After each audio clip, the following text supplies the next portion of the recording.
Bismillahirrahmanirrahim. Assalamualaikum warahmatullahi wabarakatuh. Sahabat keluarga, sayang keluarga dimanapun saling menjaga.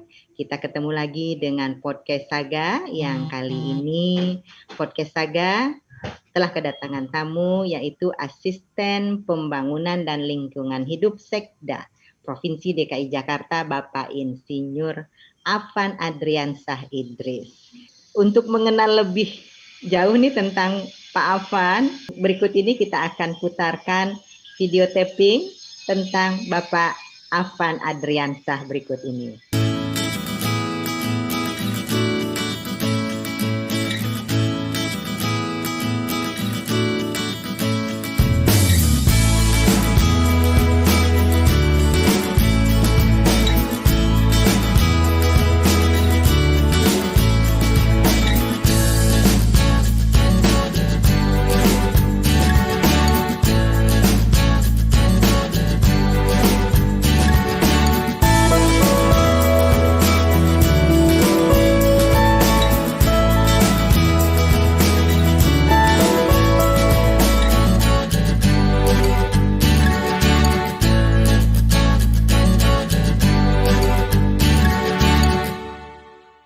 Sahabat keluarga, kita tadi telah melihat tentang pengalaman kerja, lalu kemudian juga berbagai hal aktivitas yang dilakukan oleh Bapak Afan.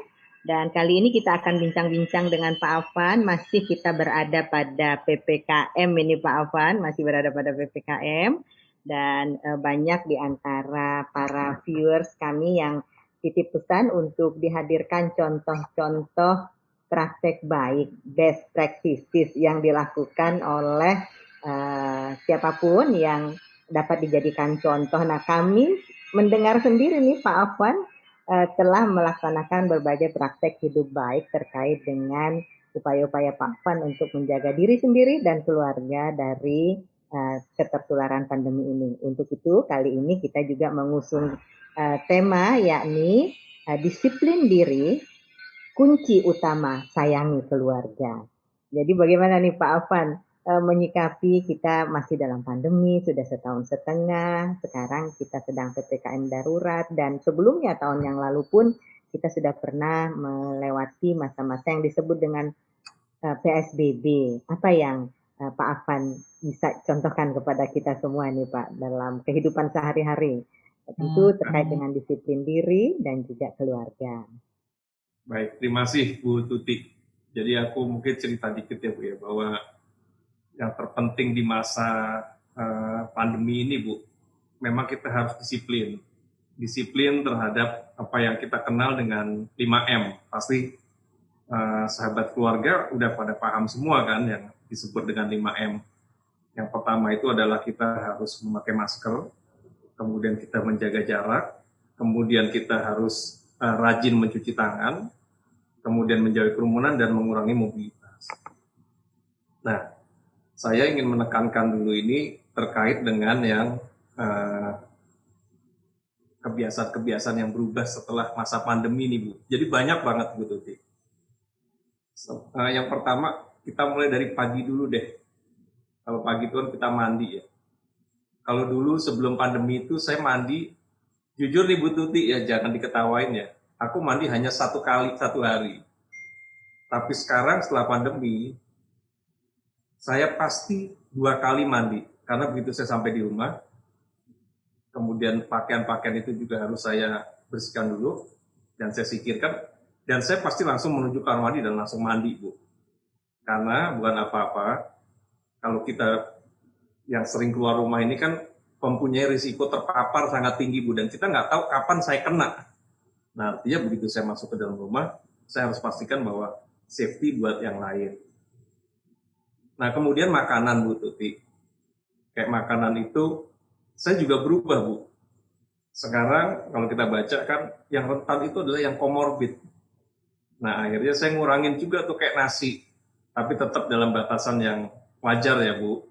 Saya bukan diet, tapi saya mengurangin, karena saya juga khawatir bisa-bisa nanti terkena yang namanya diabetes.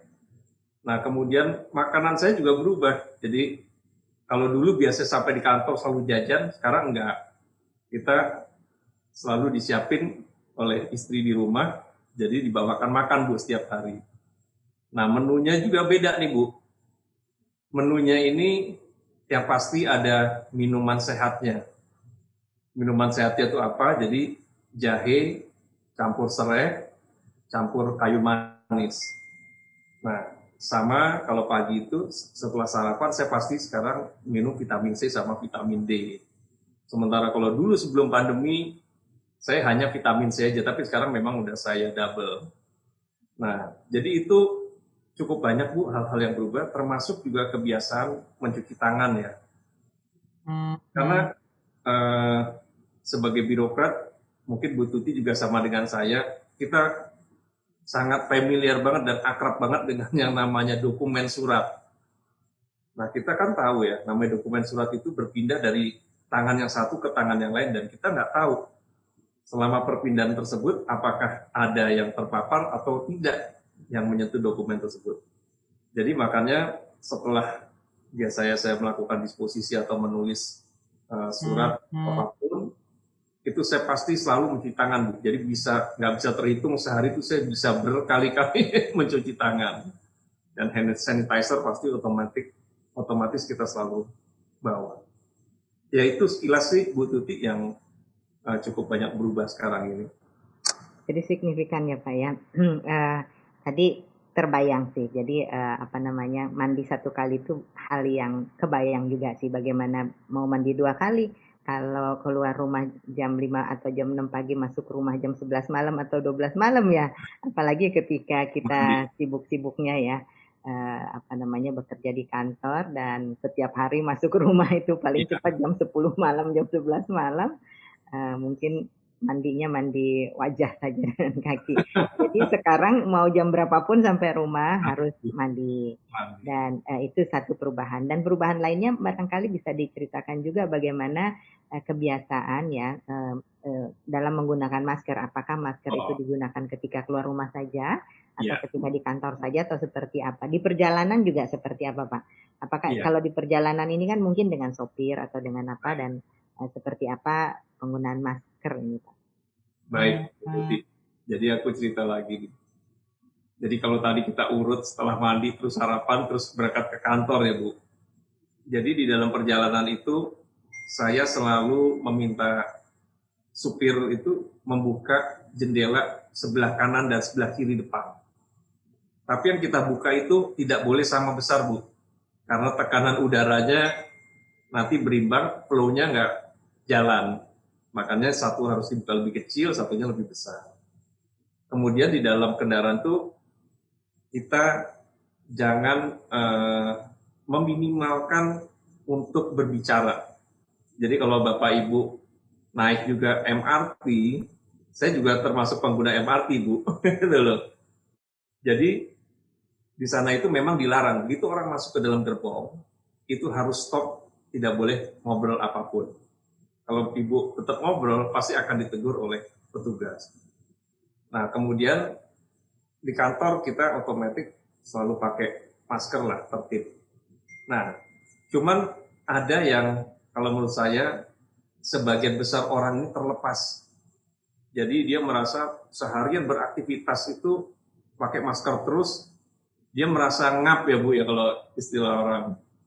Begitu dia tiba di rumah, dia merasa, wah ini udah aman nih, tidak ada orang lain yang berisiko menularkan. Dilepaslah masker itu di dalam rumah. Padahal mohon izin ya Bu Tuti ya, itu sebetulnya justru ini adalah yang terbanyak sekarang itu penyebaran adalah klaster keluarga. Dan yang terbanyak karena orang menyepelekan, begitu dia sampai di rumah, dia langsung lepas. Nah, kalau saya selama ini Bu, sejak awal pandemi, sekitar bulan Maret itu, saya baca beberapa literatur, saya berkesimpulan, oh ini kelihatannya orang pakai masker nggak bisa hanya di luar, tapi termasuk harus di dalam rumah. Nah, kemudian saya sering ingatkan juga nih ke teman-teman staf, teman-teman kolega kerja, tolong kalau di rumah kamu pakai masker. Karena kamu yang aktif keluar rumah tidak pernah tahu kan kapan terpapar dan apakah kamu suatu ketika itu sudah positif. Nah, sudah banyak Bu yang mengikuti, tapi kalau saya dengar cerita teman-teman itu, kadangkala di saat-saat tertentu itu mereka lepas. Pada saat mereka makan bersama keluarga, di saat itulah dia lepas maskernya dan dia sambil ngobrol. Nah itu pun justru itu yang titik yang riskan. Jadi pada saat kita melepas masker, pastikan kita tidak bicara apapun. Nah, kalau kita mau bicara, segera pasang masker tersebut, baru setelah itu ibu bisa bicara dengan istri atau anak-anak. Jadi saya itu hanya melepas masker 2 kalau di rumah. Pada saat saya makan, tapi saya pastikan saya tidak akan bicara apapun, dan anak-anak yang awalnya aneh, sekarang sudah terbiasa.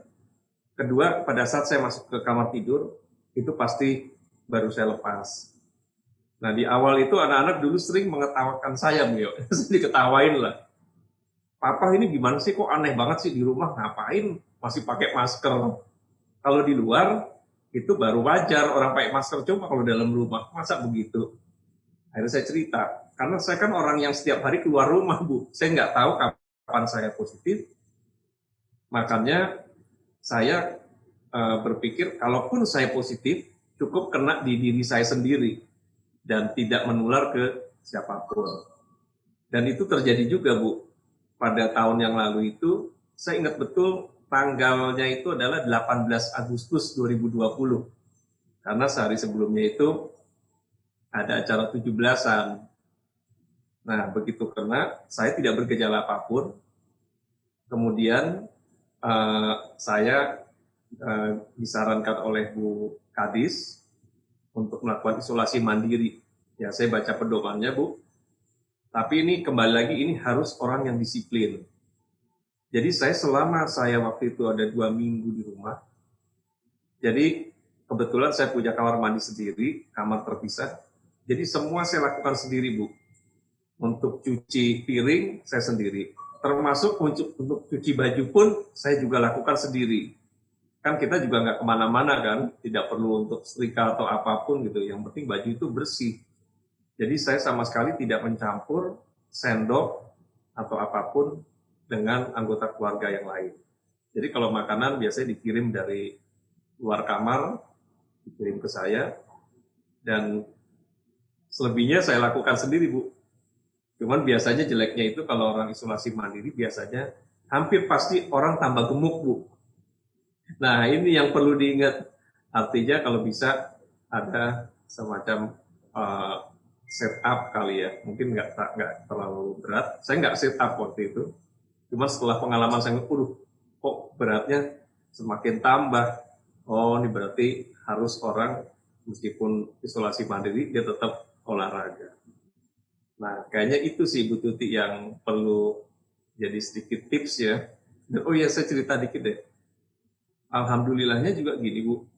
Sehari sebelum saya itu positif, jadi kebetulan mama saya itu kan udah tua ya, udah 79 tahun. Itu nginep di rumah saya, dan dia kalau nginep pasti tidurnya maunya sama saya. Nah, ya karena saya memang disiplin sih Bu. Semenjak itu saya tidur tuh selalu saling membelakangi gitu. Dan kalau saya mau ngobrol sama mama saya pasti pasang masker dulu kan. Ya alhamdulillah sih tidak kenapa-napa, tetap negatif dan alhamdulillah sehat gitu Bu. Ya mudah-mudahan sedikit tips bisa berharga untuk sahabat keluarga yang lain. Nah, jadi nggak banyak cerita yang pernah saya dengar sebelumnya ini. Saya ketika mendengar Pak Afan bercerita ini, inspirasi ini saya pikir sangat relevan untuk ditularkan kepada banyak orang atau untuk dibagikan kepada banyak orang. Tidak banyak orang yang memiliki kesadaran, kemauan untuk menggunakan masker di dalam rumah. Dan Iya. Pak Afan ini contoh nyata, bukti nyata, dan tindakan apa yang dilakukan itu ternyata sudah terbukti menyelamatkan yang lainnya. Yang Iya. awalnya terlihat aneh, lama-lama kan menjadi penyelamat justru di Iya. dalam rumah itu. Ini sungguh terima kasih kita kepada Pak Afan, dan juga menjadi contoh baik bagi para sahabat keluarga bahwa ini real, nyata dilakukan oleh Bapak Afan. Bapak Asisten Pembangunan dan Lingkungan Hidup DKI.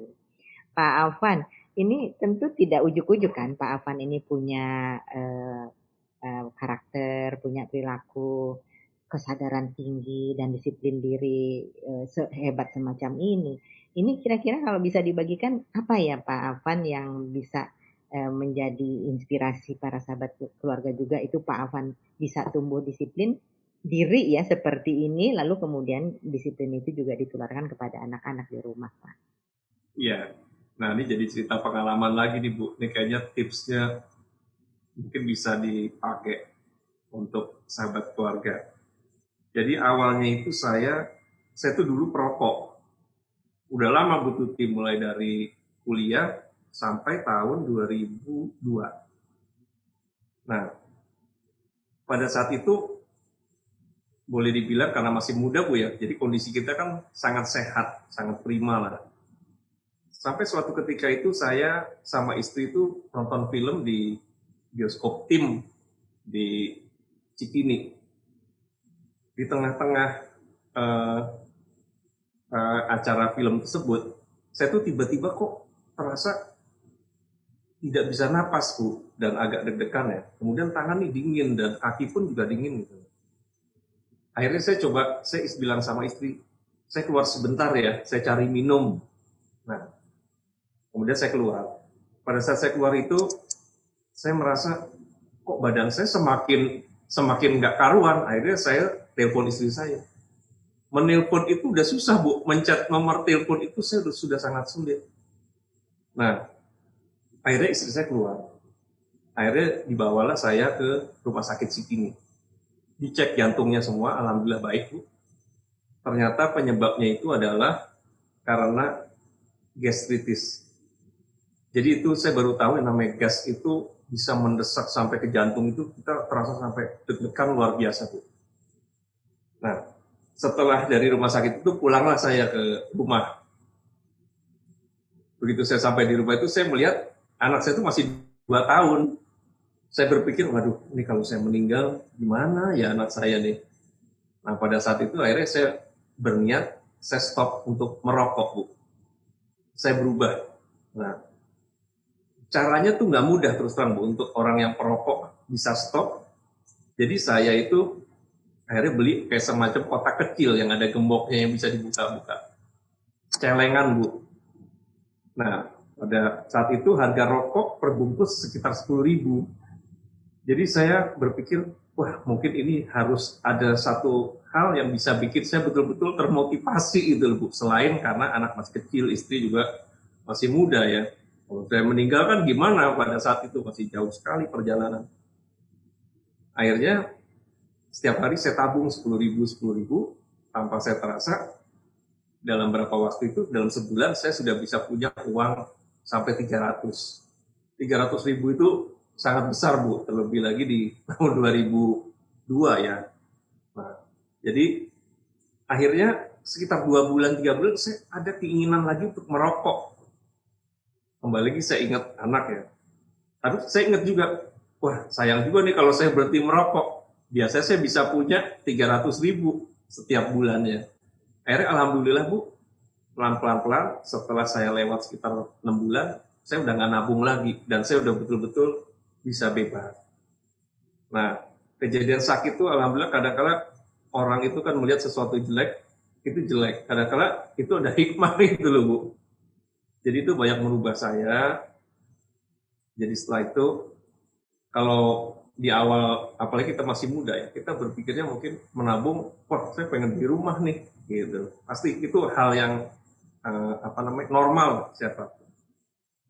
Nah, setelah itu baru menabungnya berubah. Jadi kemudian istri saya juga banyak membimbing juga. Akhirnya kita coba nabung untuk pergi berangkat ke tanah suci. Meskipun memang waktunya panjang ya Bu, baru bisa berangkat 2010. Ya, jadi kadang-kala apa yang ada di hidup kita itu tergantung kita menyikapinya. Sesuatu hal yang awalnya kita pikir kita sakit, waduh ini hal yang jelek. Oh ternyata begitu kita sakit, banyak hal yang membuat kita bisa berubah Bu. Dan alhamdulillah sampai sekarang pun saya ya bisa berhenti merokok. Cuman kalau saya pada saat itu oleh Allah nggak dikasih sakit, mungkin saya masih tetap merokok terus sampai sekarang. Dan bukan mustahil, mungkin kesehatan saya kondisinya mungkin jauh di bawah saat ini. Itu Bu Tuti. Dan satu lagi Bu, jangan lupa juga yang terpenting itu adalah semua adalah atas izin Allah. Jadi memang kita minta kepada hanya kepada Allah. Ya, jadi ada proses ya, ada proses internalisasi diri dan juga ada proses ingin menyelamatkan keluarga melalui perubahan perilaku diri. Ini satu proses yang saya kira sangat jauh di lubuk hati yang paling dalam. Di sana berproses, lalu kemudian dijawantahkan atau diaktualisasikan dalam bentuk keinginan yang kuat bagaimana supaya anak-anak ini bisa tumbuh kembang dengan baik, bisa dihantarkan sampai dewasa, sampai sukses dalam keadaan diri ini juga sehat. Itu yang kemudian juga mengantarkan bagaimana di saat pandemi ini, bagaimana keluarga itu bisa terselamatkan dengan cara mendisiplinkan diri, menggunakan protokol kesehatan ini semaksimal yang dapat dilakukan termasuk ketika di dalam rumah. Saya kira ini sebuah proses ya, proses yang bisa dilatih dan juga kita bisa terinspirasi dari apa yang tadi Pak Afan sudah ceritakan. Ini benar-benar kaya akan nilai-nilai ya, kaya akan nilai-nilai kebaikan, kaya akan nilai-nilai ketulusan dalam membangun sebuah mahligai rumah tangga dan juga membesarkan anak-anak itu dengan baik, dengan sehat, selamat. Ini terima kasih nih tipsnya nih Pak Afan, luar biasa ya. Nah, sekarang nih Pak Afan kita di rumah ini porsinya barangkali juga dibanding yang lalu memang jauh lebih banyak saat-saat PPKM darurat ini dibanding yang lalu ketika kita sebelum pandemi. Tentu saja ketika kita berada di rumah lebih lama dibandingkan sebelum-sebelumnya ini ada hal-hal juga yang perlu kita rubah ya. Atau ada juga hal-hal yang perlu tetap kita jaga agar tercipta katakanlah semangat yang masih terus menyala-nyala dan juga produktivitas yang juga tinggi. Ini apa kira-kira kiatnya Pak? Nah, untuk rata-rata orang nih, kalau Pak Asbang nih aktivitasnya kan juga masih banyak di luar rumah. Tapi paling tidak dibanding sebelum pandemi kan juga di rumahnya lebih banyak lah gitu Pak ya. Nah, ini apa kiatnya nih Pak? Ya, jadi kalau saya itu Bu, seminggu sekali saya biasanya naik sepeda sama istri. Saya jarang kalau naik sepeda sama teman-teman, saya jarang. Karena kalau saya tanya teman saya berapa kilo naik sepeda, saya bisa 50, 100 kilo, waduh. Kalau saya memang hanya untuk sekedar senang ya Bu ya. Jadi kita paling nggak nyampe lebih dari 5-6 kilo. Nah, hanya di area sekitar. Dan selebihnya ya biasanya tugas lah Bu. Tugas itu cukup banyak juga yang kelihatannya Sabtu Minggu pun harus kita kerjakan. Kalau di luar itu paling saya yang pasti rutin ya kontak orang tua lah, karena kebetulan ibu kan udah tua. Karena ya kasihan juga, karena kalau orang tua itu dia bilang, aku kan ditunggu cuma Sabtu sama Minggu aja gitu loh. Kalau pas sebulan kita pas banyak tugas, gimana gitu Bu, paling kita hanya baik pun. Tapi sebisa mungkin saya pasti mengupayakan. Kecuali saat-saat sekarang memang agak sulit juga. Nah di luar itu biasanya istri saya suka ajak kayak kajian-kajian. Ya, jadi di situ saya biasanya nimbrung tuh Bu, karena dia udah punya kayaknya cukup banyak grup. Ya saya jadi sambil saya kerja, saya ikut dengerin itu. Kalau anak-anak ya biasa lah Bu, aktivitas sekolahnya juga lumayan tinggi juga. Jadi tetap kebersamaan itu diutamakan ya. Olahraga bersama, ada yang bersepeda bersama tadi ya. Kemudian juga tentu karena Pak Afan ini protokol kesehatannya disiplin tinggi, ya mengunjungi orang tua ini dengan protokol kesehatan yang prima, yang tinggi tentu saja.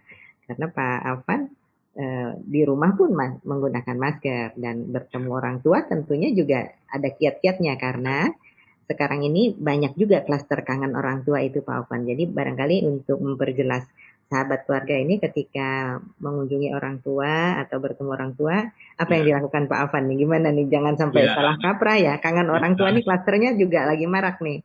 Kalau nggak pakai Betul. masker ya, silakan Pak Jadi Alvan. kalau pengalaman saya nih Bu ya, alhamdulillah saya dulu pernah terpapar, terus juga kebetulan sempat tidur bareng sama mama saya juga, dan alhamdulillah juga beliau juga negatif. Kemudian saya secara rutin pasti setiap minggu saya ke tempat ibu saya. Jadi yang saya lakukan itu adalah saya tetap pakai masker, dan mama saya minta pada saat eh, apa namanya anak-anak datang itu harus selalu pakai masker. Nah, jadi masker itu hanya dilepas pada saat makan dan juga pada saat masuk ke kamar tidur. Di luar itu ya tetap kita pakai, Bu. Insya Allah itu cukup efektif, Bu. Dan satu lagi, Bu, saya lupa. Yang juga efektif itu adalah vaksin. Nah, ini mungkin tips yang baru saya dapat eh, ketika saya diskusi dengan beberapa eh, staff yang ada di biro. Jadi ada satu keluarga ini nyonyanya kena. Nah, yang lainnya itu alhamdulillah boleh dibilang ada gejala tapi sangat ringan, Bu. Dan begitu dites juga dia negatif. Jadi kemungkinan kayaknya dari vaksin itu cukup berdampak sangat besar. Kalaupun kita kena, kita akan ada gejala yang sekarang sering muncul tuh biasanya otot agak pegel, entah di sini, entah kadang di dekat bahu, itu yang kalau saya lihat gejala yang sering muncul. Tapi itu tidak akan berdampak munculnya gejala sedang ataupun berat. Hanya stop sampai di ringan aja, dan bahkan kebanyakan juga tidak sampai ke arah positif, tetap negatif. Jadi saya tetap menyarankan kalau boleh seluruh sahabat keluarga ini yang belum vaksin segera cari sentra-sentra vaksin, dan itu cukup mudah. Kita bisa pakai ada aplikasi yang dimiliki oleh DKI itu Jakarta Terkini atau JAKI. Nggak sakit, Baik, ya. handle. Baik Pak Alvan. Ada beberapa tips ya. Kangen orang tua, Ya, boleh, tapi protokol kesehatan harus. Dan ketika buka masker waktu makan, jangan bercakap-cakap. Itu ya, tadi Pak Afan juga utarakan, jangan ngobrol ya kan, jangan ngobrol ya. ketika buka masker waktu makan. Dan satu lagi, yuk kita serbu nih vaksinasi di berbagai tempat. Dan kalau mau daftar, tadi Pak Afan sebutkan ada satu aplikasi namanya Jaki. Kalau disingkat Jaki itu J Ya. ya, J itu apa? Joker ya, Alpha, uh, terus Kilo India, Jaki. Jaki ini ada aplikasi Jaki yang silahkan untuk mendaftar di sana, maka dengan memasukkan NIK ya Pak Afan ya. Dengan memasukkan NIK, Bapak Ibu akan mendapatkan lokasi terdekat dengan tempat tinggal Bapak Ibu, di mana dapat bisa mendapatkan vaksin. Karena secara empiris bagi yang telah diberikan vaksin satu kali itu bisa mengurangi resiko sekian persen gitu tadi ya. Apalagi yang sudah 2 kali gitu, tingkat keterpaparannya juga lebih rendah dan fatalitasnya juga jauh menurun. Nah, ini sudah menjadi bukti empiris dan jangan ragu untuk divaksin. Itu tips dari Pak Afan. Nah, Pak Afan, kita bincang-bincangnya nih seru ya, karena memang dialami lalu kemudian dijalankan oleh Pak Afan dalam kehidupan sehari-hari, dan itu telah menolong, telah menghindarkan anggota keluarga yang lain dari keterpaparan ketika bulan Agustus tahun lalu. Mudah-mudahan seterusnya terhindar, seterusnya sehat, dan pandemi ini segera berlalu. Terakhir Pak Afan, untuk para sahabat keluarga dimanapun berada ini tentu juga menginginkan tips-tips gitu ya, ide-ide nih Pak Afan, kita sedang PPKM darurat ya, mayoritas masyarakat sedang berada di rumah, baik beraktivitas, baik sekolah, belajar, dan segala macam aktivitas lainnya ini di rumah. Kira-kira apa nih Pak yang seseruan gitu, seseruan yang bisa dilakukan ketika ada di rumah. Kalau ada mungkin tipsnya, info-infonya, apa yang bisa dilakukan oleh sahabat keluarga nih Pak.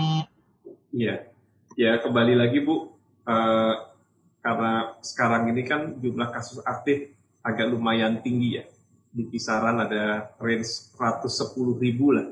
Nah, jadi kalau saran saya, tolong taati betul eh, protokol kesehatan 5M tadi. Jadi kalau sahabat keluarga ini lebih banyak berdiam di rumah, saya rasa lebih baik.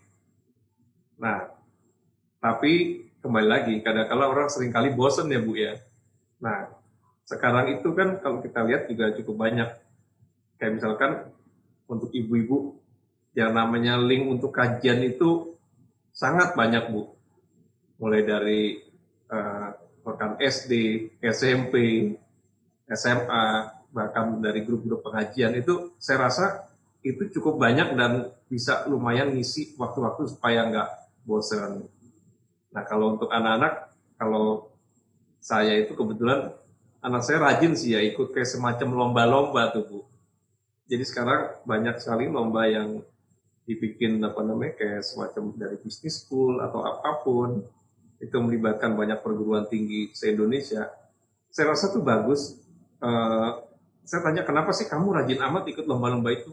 Lumayan Pak. Kalau aku menang nih, aku bisa nambah-nambah list buat CV aku gitu loh.